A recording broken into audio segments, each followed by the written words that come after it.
என் அன்பு செல்லமே, பலருக்கு உதவி செய்தோம். ஆனால் நம் கஷ்டப்படும் பொழுது யாருமே நமக்கு உதவி செய்யவில்லையே. நாம் அதே நிலைமையில்தான் இருக்கிறோம்.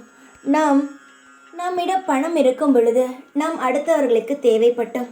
ஆனால் இப்பொழுது யாருக்கும் நாம் தேவைப்படவில்லை. நம்முடைய வாழ்க்கையை நான் தான் பார்த்து கொள்ள வேண்டும் என்று ஏங்குகிறாய். நீ கடைசியாக ஒன்று சொன்னாயே, அதுதான் உண்மை. உன்னுடைய வாழ்க்கையை நீதான் பார்த்து கொள்ள வேண்டும். நீ செய்தாய் என்பதற்காக யாரும் உன்னிடம் வந்து நீ செய்தாய், அதனால் உனக்கு என்ன உதவி வேண்டுமெல்லாம் கேட்க மாட்டார்கள்.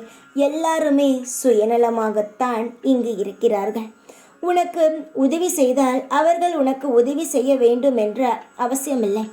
இறைவன் உன்னை தேடி நிச்சயமாக வருவார். இறைவனுடைய உதவியானது உனக்கு கிடைக்கும்.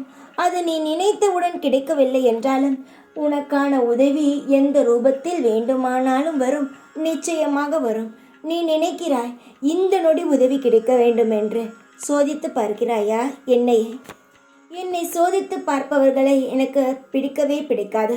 அமைதியாகவும் பொறுமையாகவும் அவர்களுடைய வேண்டுதல்களை என்னிடம் ஒப்படைத்துவிட்டு அமைதியாக அவர்களுடைய வேலையை செய்து கொண்டிருக்கிறார்கள் பார், அவர்களை மட்டும்தான் எனக்கு பிடிக்கும்.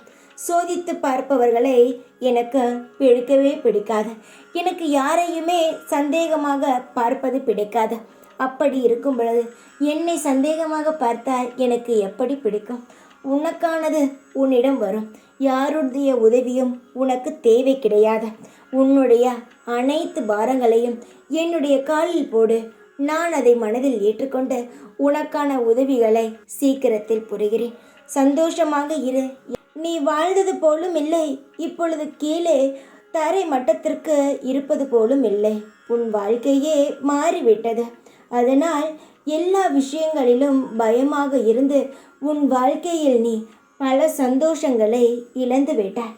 என்னுடைய தங்கமே, நானே கெதி என்று உன்னுடைய கஷ்ட காலத்தில் என்னை தேடி வந்தாய்.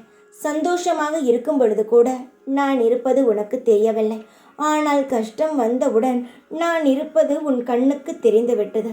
எவன் ஒருவன் என்னை தேடி கஷ்ட காலத்தில் வருகிறானோ அவனுக்கு அவன் இழந்ததை விட அதை 3 மடங்கு பெரிதாக அவன் ஆசைப்பட்டது கிடைக்கும். அவன் துளைத்தது கிடைக்கும். இதுதான் நான் உனக்கு சொல்லும் வாக்கு. நீ துளைத்ததை எண்ணி வருந்தி கொண்டே இருக்காதே. நீ இன்னும் மேலும் மேலும் வளரப்போகிறாய். பலரின் முகத்தை நீ அறிந்து கொண்டாய். ஆனால் உன்னுடைய மனதில் இரக்க குணம் இருக்கிறது. இரக்க குணம் இருப்பவன்தான் சீக்கிரத்தில் பல பிரச்சனைகளையும் பல விஷயங்களையும் இழக்கிறான். தங்கமே, உனக்கு இரக்க குணம் இருக்கிறது.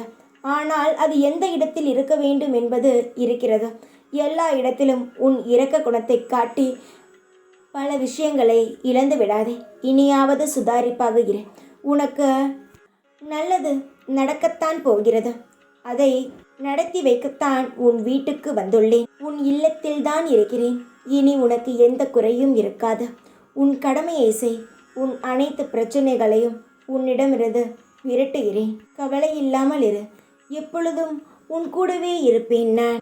ஓம் சாய்ராம்.